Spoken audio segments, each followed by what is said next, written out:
귀한 찬양 감사드립니다. 제가 이 말씀 전하면서 오늘 그 남유다 왕국 또 북이스라엘 그 왕들 좀 잠깐 보려고 하는데요. 그 있는 분들 좀 펴 놓으시고요. 뒤쪽에 오늘은 뒤에 있는 거 제가 확인했는데요.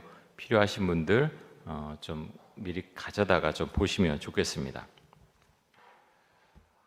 자, 오늘이 이제 사순절 시작되는 제수열이죠. 아까도 기도도 그렇게 하셨는데 제수열이라고 이제 부르는 이유가 무엇인가 하면 주전이 아니고요. 8세기에서 10세기 경부터 종려주일 때 지난해 한 해 전에 종려주일 때 사용한 종려나무가 대추야자나무죠.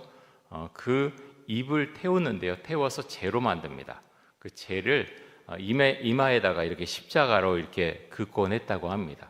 그때부터 이제 제수요일이라고 이제 사순절 시작되는 날을 제수요일이라고 이렇게 부른 거죠.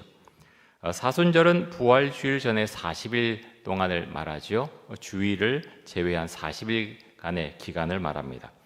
올해 부활주일이 좀 이릅니다. 다른 때보다 좀 이른데요. 3월 31일, 3월 다섯째 주일이 부활주일입니다.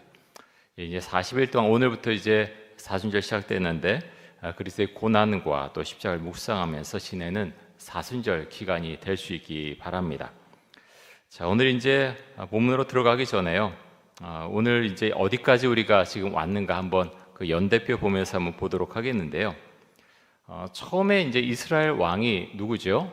사울 왕이죠. 사울 왕. 그 다음에 왕이 다윗이고요. 자, 그 다음 왕이 솔로몬이죠. 솔로몬 때 이제 북이스라엘과 남유다로 갈라지게 됩니다. 그때가 주전 931년이고요. 그래서 남유다엔 르호보암 왕이고 북쪽에는 여로보암 1세죠. 여로보암 1세가 있고 2세가 있습니다. 자, 남유다 르호보암 왕이 한 17년 통치를 했고요. 그 아들이 이제 아비얌입니다. 열왕기에서는 아비얌이라고 하고 역대기에서는 아비야라고 이제 그렇게 기록이 되어 있습니다.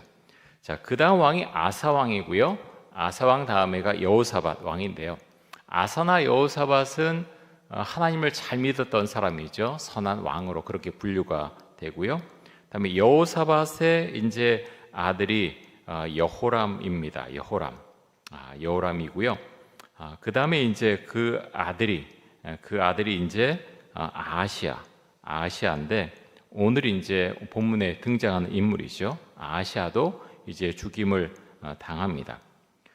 자, 그 다음에 이제 넘어가서 북이스라엘 왕들 좀 보겠습니다.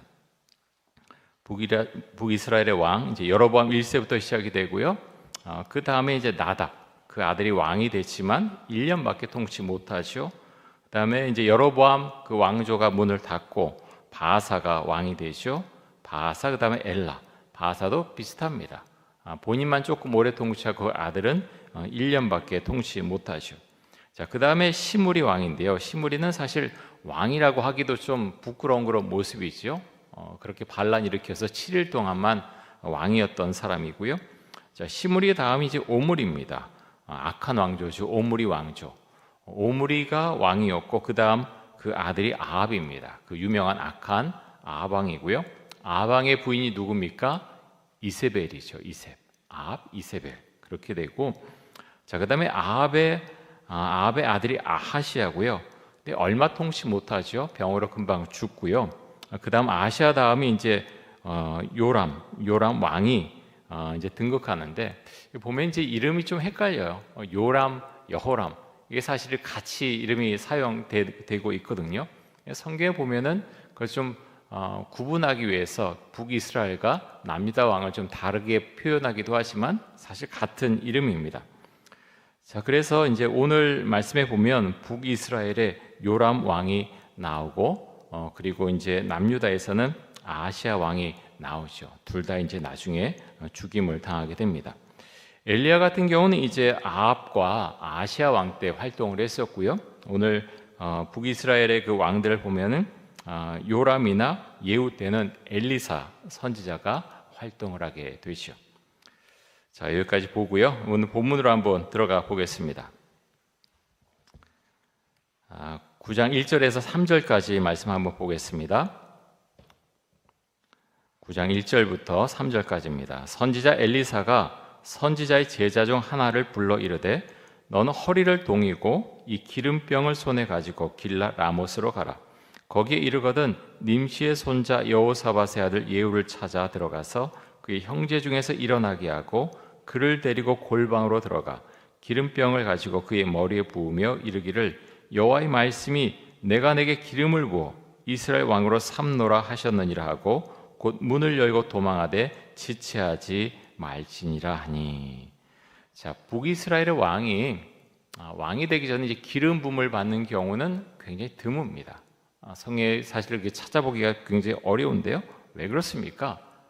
그들 하나님 믿는다고 하지만 사실 단과 베델에 금송아지 만들어 놓고, 자, 여기가 이 금송아지가 하나님이다, 그렇게 기본적으로 우상 숭배하는 사람이었고요. 또 이세벨이 들여온 바알과 아세라, 굉장히 강력하게 추진을 했지요. 우상을 다들 숭배하던 사람들이었기 때문에 기름 부음 받는 경우는 사실 찾아보기가 어렵죠. 자, 그 전에 열왕기상 말씀 잠깐 보려고 하는데요. 앞에 나오지 않을 텐데 제가 한번 읽어드리겠습니다. 열왕기상 19장 15절과 16절입니다.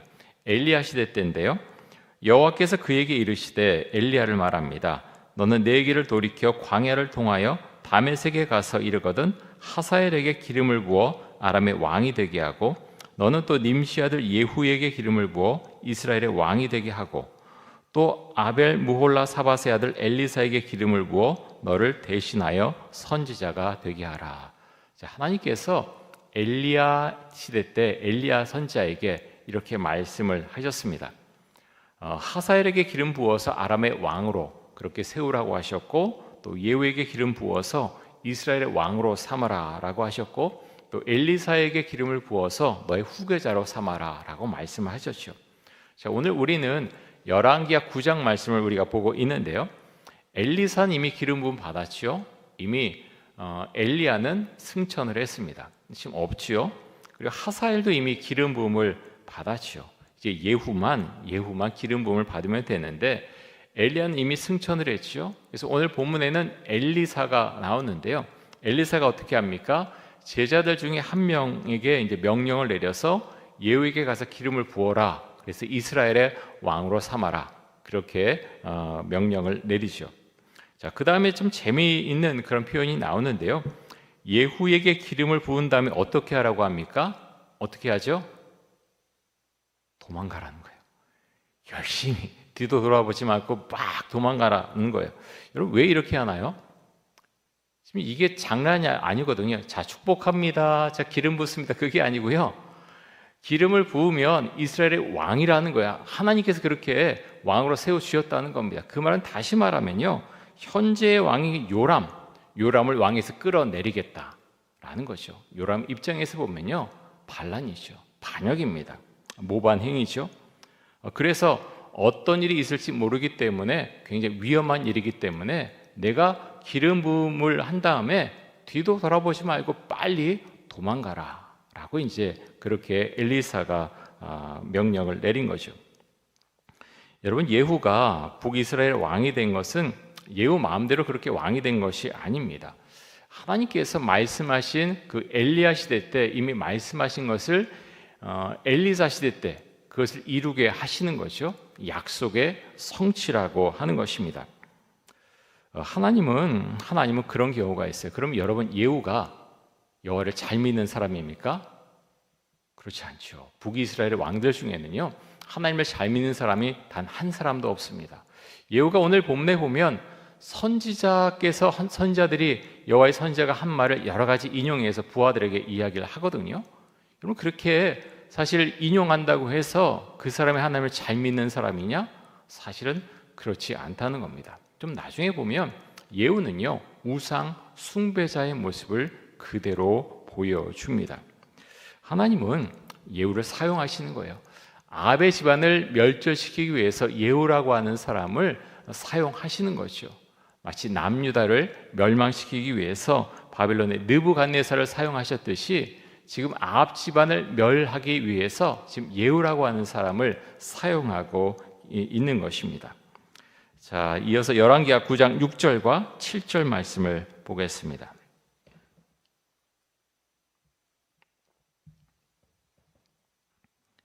우리 같이 한번 읽습니다.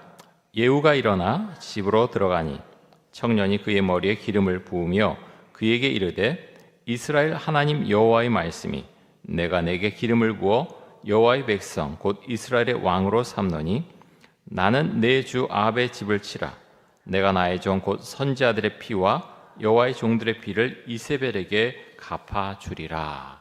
자, 이세벨이 여호와의 선지자들을 엄청나게 죽였다고 하는 것을 사실은 알 수가 있어요. 그래서 하나님께서 그것을 갚아주겠다, 이세벨에게 갚아주겠다라고 말씀을 하십니다. 여러분, 아합은 이미 죽었지요? 아합은 지금 없습니다. 이제 우리가 열왕기하 9장 보고 있는데 아합은 이미 죽었죠. 아람과 전쟁하다가 오늘 길랏 라못이라고 하는 지명이 나오지 않습니까? 똑같이 길랏 라못에서 아람과 그때도 전쟁 중이었어요. 전쟁하다가 이제 화살에 맞아서 죽게 되죠. 여러분, 하나님께서 아합의 집을, 이제 아합은 이미 죽었는데 아합의 집을 치라고, 멸하라고 하신 이유가 무엇입니까? 이제 요람 왕도 있어요. 요람 왕도 있지만 그보다 가장 초점은요, 이세벨에게 사실은 초점이 있는 것입니다. 아주 악한 여자, 우상 숭배를 북이스라엘에 완전하게 심은 여자 이세벨을 멸하기를, 그를 징벌하기를 정말 원하셨기 때문에 지금 아합의 집을 치라고 말씀하시는 거죠. 자, 예후가 이스라엘의 왕으로 기름 부음 받은 곳이 어디입니까? 지명이 길랏 라못이라고 나오죠. 길랏 라못. 아람과 북이스라엘과 전쟁할 때 길랏 라못에서 전쟁하는 경우가 굉장히 많았어요. 성경에 여러 곳이 등장하거든요. 그만큼 중요한 군사적 요충지라고 하는 것을 알 수가 있습니다. 그런데 이렇게 중요한 군사적 요충지인 길랏 라못에서 예후가 북이스라엘의 왕으로 기름 부음을 받게 됩니다. 자, 예후가 이제 엘리사가 보낸 그 제자가 기름 부음을, 이스라엘의 왕으로 이제 기름 부음을 주지 않았습니까? 그 다음에 밖으로 나오니까 한 사람이 예후에게 평안하냐 이렇게 묻는데요. 자, 이 말이 평안하냐는 말이, 여러분 이 열왕기하 9장을 보면 샬롬, 예수 샬롬이라고 이제 묻는 말이 여러 번 굉장히 많이 나옵니다. 한번 주목해서 보시면 좋겠고요. 자, 11절부터 한번 보겠습니다. 11절에서 13절까지 제가 읽습니다. 예후가 나와서 그의 주인의 신복들에게 이르니 한 사람이 그에게 묻되 평안하냐? 그 미친 자가 무슨 까닭으로 그대에게 왔더냐? 대답하되 그대들이 그 사람과 그가 말한 것을 알리라 하더라. 무리가 이르되 당치 아니한 말이라. 청하건대 그대는 우리에게 이르라 하니 대답하되 그가 이리 내게 말하 이르기를 여호와의 말씀이 내가 네게 기름을 부어 이스라엘 왕으로 삼는다 하셨다 하더라 하는지라. 무리가 각각 자기의 옷을 급히 가져다가 섬돌이 곧 예후의 밑에 깔고 나팔을 불며 이르되 예후는 왕이라 하니라. 자, 평안하냐라고 이제 묻지요. 샬롬하냐라고 이제 묻고 있는 것입니다. 왜 이렇게 샬롬하냐라고 묻고 있습니까? 뒤에도 계속해서 사람들은 다르지만 샬롬하냐, 평안하냐라고 계속해서 이제 묻는 장면이 나오거든요. 성경은요, 지금 무엇을 말하냐면 북이스라엘은요, 샬롬하지 않다는 거예요. 평안하지 않다. 그곳에 평안이 없다라고 이제 지금 말씀하고 있는 것이죠. 왜 그렇습니까? 샬롬은 하나님께서 주시는 평안이에요. 샬롬은 하나님이 계신 곳에 임하는 평안입니다. 그런데 이곳에 북이스라엘의 왕도 그렇고 군대 장관도 전부 샬롬이 없다는 것을 성경은 간접적으로 지금 말해주고 있는 것이죠. 자, 북이스라엘의 군대 장관들이 예후가 왕으로 기름 부음 받았다라는 그 이야기를 듣자 어떻게 합니까? 예후 앞에서 예의를 갖추죠. 그리고 나팔을 불면서 예후는 왕이다라고 선포를 합니다. 여러분, 그만큼 예후가 군대 장관들 사이에서 굉장히 힘이 막강했던 사람이라고 하는 것을 우리는 이런 장면을 통해서 알 수가 있습니다. 또 군대 장관들은요, 지금 북이스라엘의 왕인 요람을 자신들의 절대적인 왕으로 사실 인정하지 않고 있다고 하는 것을 알 수가 있습니다. 이게 굉장히 중요한 게요, 예후가 안에서 기름 부음 받았다 그러지만 저 사람이 힘이 없고 저 사람 편에 붙었다가 내가 요람 왕에게 죽겠다 싶으면 가서 붙지 않습니다. 예후가 왕이다. 그 말 한마디 잘못됐다가 잘못하면 죽거든요. 근데 왜 그렇게 합니까? 지금 보니까 예후가 군대 장관들이 볼 때 힘이 있는 거예요. 그럴 만한 사람이다. 그럴 만한 힘이 있는 사람이다라고 생각을 했던 거죠. 성공하면 명예와 권력을 얻을 수 있지만 실패하면 죽을 수 있었죠. 여러분 서울의 봄 보셨어요? 서울의 봄이라고 하는 영화가 있어요. 보신 분들도 계실 텐데요. 굉장히 흥행에 성공을 했죠. 지금까지 보니까 한 1,300만 명 정도가 봤다고 하는데 굉장히 흥행에 성공을 했죠. 전두환 씨를 비롯한 군인들이 일으킨 군부 쿠데타 사건을 다룬 영화죠. 서울의 봄에 보면 전두환이라고 하는 이름을 그대로 사용하지는 않고 전두광이라고 나오더라고요. 이름을 조금씩 바꿨습니다. 근데 쿠데타를 이제 일으키면서 굉장히 절박한 상황 가운데서 이제 전두광으로 나온 인물이 그런 이야기를 해요. 제가 정확히 그 단어를 기억하는지 모르겠는데 성공하면 영웅이고 실패하면 반역자다. 사람들이 불안해하니까 그렇게 말하는 거예요. 성공하면 우린 영웅이 되는 것이고 실패하면 반역자가 되는 거다. 어떻게든 성공해야 된다는 거죠. 나중에 어떻게 됩니까? 영화에서 조금 이제 어떤 기획한 것도 약간 있을지 모르지만 군사 쿠데타가 성공해서 나중에 대통령이 되죠. 주변 인물들 한 자리씩 차지하고 또 같이 있던 그 한 사람도 나중에 또 이제 대통령이 되죠. 근데 그 군부 쿠데타를 막던 인물들은 하나같이 비참한 종말을 고하게 되죠. 영화에 참 멋있게 나오지만 실제적으로는 많은 고난을 당했고요. 가족들도 많은 고통을 겪게 됩니다. 그거 보면 참 마음이 아프죠. 여러분 근데 전두환 씨가 일으켰던 이 군사 쿠데타와 오늘 말씀에 나오는 예후가 왕이 되는 것은 완전히 다른 이야기입니다. 똑같은 동일선상에 있는 것이 아니고요. 엄청난 차이가 있는데요. 어떤 차이가 있냐면 예후는 하나님의 약속의 성취입니다. 하나님께서 엘리야 선지자를 통해서 이미 말씀하셨어요. 기름을 부어라. 그래서 북이스라엘 왕으로 삼으라 말씀하셨고 나중에 엘리사를 통해서 엘리사의 제자가 가서 기름 부어 이스라엘 왕으로 세우죠. 다시 말해서 예후는 하나님께서 세워주신 왕이라고 하는 것입니다. 자, 이어서 16절에서 18절까지 말씀 보겠습니다.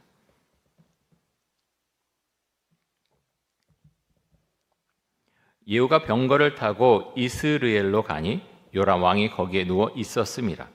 유다의 왕 아하시야는 요람을 보러 내려왔더라. 이스라엘 망대 바수꾼 하나가 서 있더니 예후의 무리가 오는 것을 보고 이르되 내가 한 무리를 보나이다 하니 요람이 이르되 한 사람을 말에 태워 보내어 맞이하여 평안하냐 묻게 하라 하는지라. 한 사람이 말을 타고 가서 만나 이르되 왕의 말씀이 평안하냐 하시더이다 하매 예후가 이르되 평안이 내게 무슨 상관이 있느냐 내 뒤로 물러나라 하니라. 바수꾼이 전하여 이르되 사자가 그들에게 갔으나 돌아오지 아니하나이다 하는지라. 자, 요람은 길랏 라못에서 전쟁을 치르다가 부상을 당했죠. 그래서 이스라엘로 지금 와서 치료하는 중에 있습니다. 근데 한 무리가 이스라엘 그 성 쪽으로 다가오니까 사자를 한 사람 보내죠. 평안하냐라고 묻습니다. 예후가 어떻게 반응합니까? 내가 무슨 상관이냐? 그게 너하고 무슨 상관이냐? 너는 내 뒤를 따라오라라고 말하죠. 여러분 요람은 샬롬하냐라고 그렇게 예후에게 그렇게 사실 간접적으로 묻지만 사실 요람도 샬롬하지 않죠. 샬롬하지 않은 그런 상황, 샬롬하지 않은 인물들이 계속해서 등장을 합니다. 여러분은 샬롬하십니까? 평안하십니까? 복음서에 보면 예수님께서 십자가에서 죽으신 이후에 부활하신 다음에 제자들에게 나타나시죠. 그리고 제자들에게 말씀하시기를 너에게 평강이 있을지어다. 너에게 평강이 있을지어다 이렇게 말씀을 하십니다. 여러분 그런데 사실 상황적으로 보면 전혀 평안하지 않죠. 전혀 샬롬하지 않습니다. 제자들은 불안했습니다. 두려웠고 불안했죠. 근데 예수님께서 말씀하시기를 너에게 평강이 있을지어다 라고 라고 말씀을 하십니다. 여러분, 그 순간에 샬롬이 임하는 것입니다. 너에게 평강이 있을지어다 말씀하시는 그 순간에 샬롬이 임하는 것입니다. 사랑하는 성도 여러분, 우리에게도 주님께서 주시는 샬롬이 우리 심령 가운데 임할 수 있기를 간절히 원합니다. 우리의 상황은 전부 다르고요. 어떤 분들은 지금 좋고 어떤 분들은 정말 힘든 시간을 보내고 있지만 주님께서 샬롬을 허락하시고 또 주실 때 그 샬롬을 아멘으로 받으실 수 있기를 바랍니다. 그것은 주께서 주시는 것이고요, 하나님께서 주시는 선물입니다. 은혜시요. 그래서 평안한 그것이 얼마나 귀한 것이고 또 감사한 일인지 모릅니다. 이 사회 가운데서 직장 생활도 그렇고 여러 가지 일들 가운데서 어떨 때는 참 샬롬하지만 평안하지만 어떨 때는 우리 마음대로 잘 안 되죠. 마음이 불안하기도 하고 두렵기도 하고, 그래서 많은 사람들이 우울증에 걸리고 공황장애에 시달리고, 현대 사회가 그렇습니다. 이 샬롬은요, 진정한 샬롬은 세상으로부터 오는 것이 아니고 하나님께서 주시는 것입니다. 여러분, 우리의 마음이 샬롬하지 않을 때 주 앞에 우리가 기도할 수 있기를 원합니다. 주님, 저에게 샬롬을 허락하여 주옵소서, 저에게 평안을 주옵소서. 그렇게 기도하시고 평안한 가운데 그렇게 신앙생활을 하실 수 있기를 바라고 또 축복합니다. 자, 21절부터 24절까지 한번 보겠습니다. 요람이 이르되 메우라 하매 그의 병거를 메운지라. 메운다는 것은 준비한다는 거예요. 준비해라 라고 이제 말한 거죠. 이스라엘 왕 요람과 유다 왕 아하시아가 각각 그의 병거를 타고 가서 예후를 맞을세 이스라엘 사람 나봇의 토지에서 만나매 요람이 예후를 보고 이르되 예후야 평안하냐 하니 대답하되 내 어머니 이세벨의 음행과 술수가 이렇게 많으니 어찌 평안이 있으랴 하더라. 요람이 곧 손을 돌이켜 도망하며 아하시아에게 이르되 아하시아여 반역이로다 하니 예후가 힘을 다하여 활을 당겨 요람의 두 팔 사이를 쏘니 화살이 그의 염통을 꿰뚫고 나오매 그가 병거 가운데서 엎드려진지라. 자, 보낸 사람들이 이제 돌아오지 않자 요람이 직접 병거를 타고 예후를 만나러 가죠. 예후를 만나서 뭐라고 말합니까? 예후야 평안하냐? 예후야 평안하냐? 물론 인사기도 하지만요, 그런 것이 복선이 지금 열왕기하 9장 가운데 깔려 있는 거예요. 계속해서 나오거든요. 평안하냐? 평안하냐? 사실은 평안하지 않은 거죠. 예후가 이렇게 말하지요. 내 어머니 이세벨의 음행과 술수가 이렇게 많으니 어떻게 평안하겠느냐라고 말합니다. 그리고 반역이라고 하면서 요람이 도망가자 그의 활을 쏴서 그를 죽이지요. 하나님께서 아합 집안에 속한 사람들을 한 명 한 명 이제 벌하시고 죽이시는 것을 볼 수가 있습니다. 자, 요람을 문안하러 왔던 유다의 왕 아하시아도 죽음을 피하지 못하는데요. 이제 27절입니다. 유다의 왕 아하시아가 이를 보고 정원의 정작길로 도망하니 예후가 그 뒤를 쫓아가며 이르되 그도 병거 가운데서 죽이라 하며 이블르암 가까운 구루 비탈에서 치니 그가 무기토까지 도망하여 거기서 죽은지라. 자, 유다의 왕 아하시아도 예후에 의해서 죽임을 당하죠. 자, 아합의 집안과 깊이 연관이 다 되어 있습니다. 그래서 병문안까지 오게 된 거죠. 자, 30절에서 37절까지 마지막인데요. 제가 한번 보겠습니다. 30절부터 봅니다.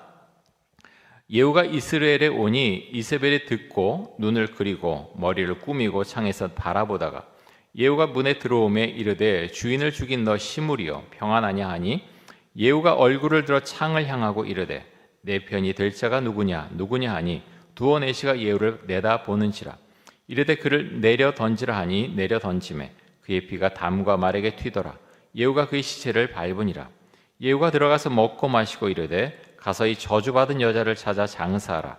그는 왕의 딸이니라 하매 가서 장사하려 한즉 그 두골과 발과 그의 손 외에는 찾지 못한지라. 돌아와서 전하니 예후가 이르되 이는 여호와께서 그 종 디셉 사람 엘리야를 통하여 말씀하신 바라. 이르시기를 이스라엘 토지에서 개들이 이세벨의 살을 먹을지라. 그 시체가 이스라엘 토지에서 거름같이 밭에 있으리니 이것이 이세벨이라고 가리켜 말하지 못하게 되리라 하셨느니라 하였더라. 여러분, 이세벨이 아주 비참한 최후를 맞이하죠. 그전에는 정말 살아있는 권력이었죠. 아무도 아무도 이세벨의 말을 거역하지 못했습니다. 아합을 실제적으로 움직이는 그래 조종하는 인물이 바로 이세벨이었죠. 하지만 어떻습니까? 아주 비참하게 죽임을 당하고 또 죽은 이후에도 장례도 제대로 치르지 못합니다. 예전에 이제 아합이 나봇의 포도원을 차지하고 싶었는데 마음대로 못하죠. 그러자 이제 이세벨의 술수를 아주 약한 그런 계획을 해서 그 나봇의 포도원을 차지하게 만드는데요. 그러자 이제 하나님께서 이세벨이 그때 어떤 죽음을 맞이하게 될 것인지 이미 엘리야를 통해서 말씀을 하셨습니다. 하나님의 말씀대로 이스라엘에서 살고 있던 개들이 이세벨의 시신을 먹게 되죠. 그리고 장례를 치르지 못합니다. 여러분, 하나님께서는 하나님의 방법과 경륜으로 이 세상을 다스립니다. 이 세상에서 악인이 득세할 것 같지만 결코 그렇지 않습니다. 우리는 참 특별히 북한을 바라보면서 언제 하나님께서 저 땅을 그 김일성 일가를 치시려나, 사실 그 생각을 다들 갖고 있죠. 저도 그런 생각을 합니다. 그러면서 우리가 그렇다고 해서 우리 마음대로 그것을 판단하고 모든 것을 다 어떤 결정론적으로 그렇게 말할 수는 없다라는 생각을 하게 됩니다. 여러분, 욥기를 새벽에 우리가 보고 있는데요. 욥기 말씀을 보면서도 어떤 옳고 그름, 또 우리가 생각하는 것, 그 안에 하나님을 가두는 것이 얼마나 좁은 것인가 하는 것을 욥기 말씀을 또 보면서 생각하게 됩니다.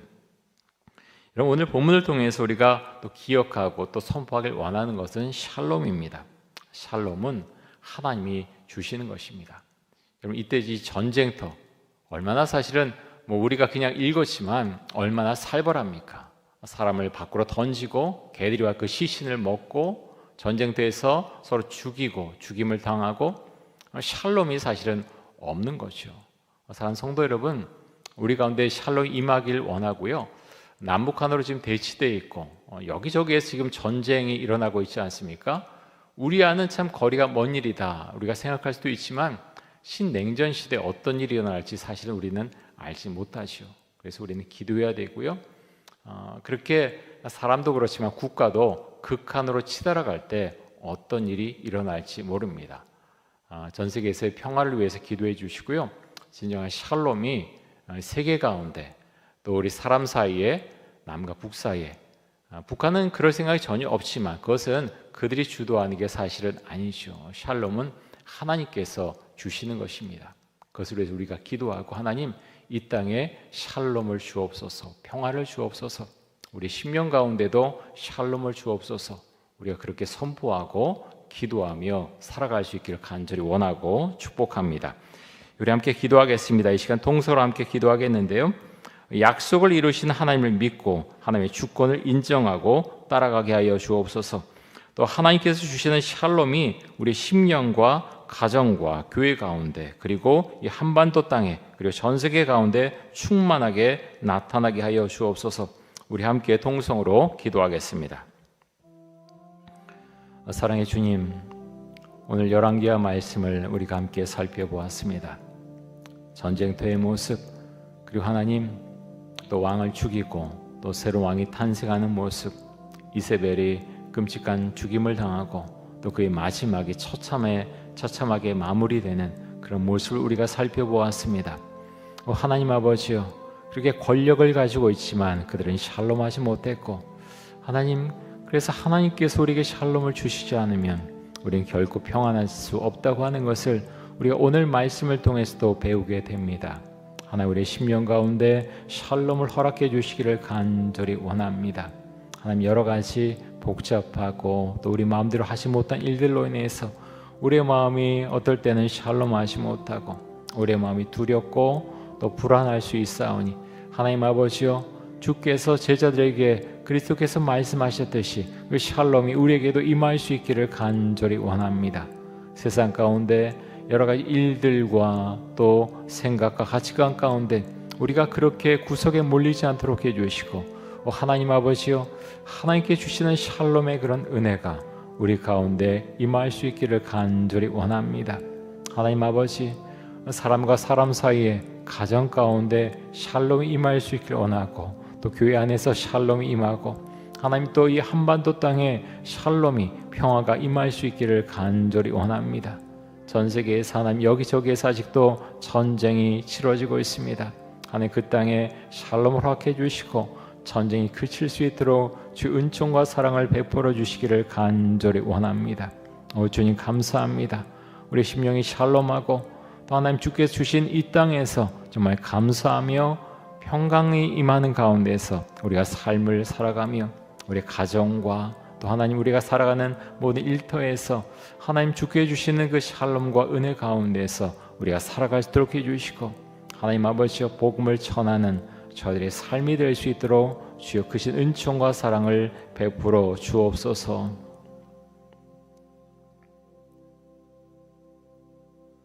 사랑의 주님 감사합니다. 우리 삶 가운데 진정한 샬롬이 임할 수 있기를 간절히 원합니다. 우리 상황과 또 우리의 마음을 넘어선 주께 주시는 샬롬이 우리 심령 가운데 임하도록 해주시고 하나님 치유와 회복이 일어나는 그런 역사가 있기를 간절히 원합니다. 가정을 붙들어 주시고 교회 안에 샬롬이 있게 해주시고 하나님 특별히 한반도 땅에 전쟁이 일어나지 않도록 하나님 이곳에 샬롬을 허락해 주시기를 간절히 원합니다. 전 세계에 샬롬을 주시고 신냉전 시대로 치달아가고 있지만 아버지여 주께서 샬롬을 주시면 우리가 그렇게 평화롭고 평강에 임할 수 있사오니 아버지 우리에게 사랑과 또 은혜와 샬롬을 허락하여 주옵소서. 감사드리며 예수 그리스도의 이름으로 기도드립니다. 아멘.